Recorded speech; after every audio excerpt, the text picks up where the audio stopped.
But you wouldn't say that 9/11 was a myth or copied off of that previous one that had happened like 55 years earlier, right? It's just a striking coincidence.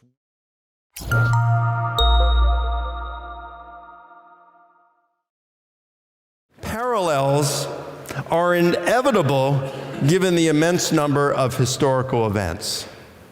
Parallels are inevitable given the immense number of historical events. Now, in the United States, many of us are aware of a plane that took off from Massachusetts early one morning, and just after 10 o'clock in the morning, it flew into one of the tallest skyscrapers in the world in New York City between the 78th and 80th floors, killing everyone on board. Now, maybe many of you know what I'm talking about, because it's when the B-25 flew into the Empire State Building on July 28th, 1945. Huh? You thought I was talking about 9/11, right?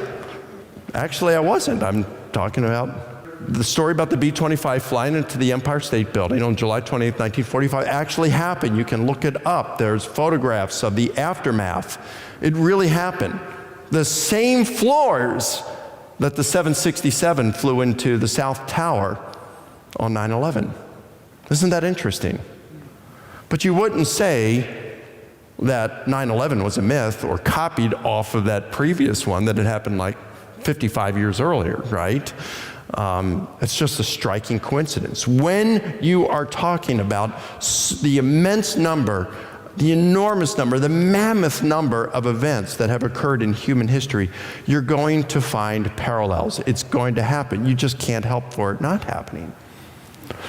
Likewise, many of you are probably familiar with a large ocean liner, a ship that a little over 100 years ago, it was considered unsinkable, and it starts sailing across the Atlantic Ocean. On a clear April evening, it was going a little too fast, and it hit an iceberg, and the unthinkable happened. It sank, and more than half of its passengers died due to a lack of lifeboats. Now, the name of that ship, it started with a T, the Titan, in a novel titled Futility, The Wreck of the Titan, written and published in 1898, 14 years prior to the sinking of the Titanic. Now, isn't that amazing? Everything, including the name, is so similar. But you wouldn't say the sinking of the Titanic, it's the next slide. You wouldn't say that the sinking of the Titanic didn't occur, right? It did occur.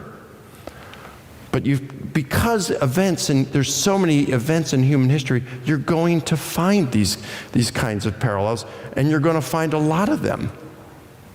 Here's something that I just played with this one day. John F. Kennedy, he was a president in the United States back in the early 1960s, and compared him with Jesus, you know. Both of their names begin with a J. They had a father named Joseph. Both of them were leaders. Both made wine, right? This is the next slide. Both were killed in the presence of a woman who loved him. Both experienced a head wound. Both had a brother who was expected to take his brother's place, and that brother was killed. Isn't that interesting?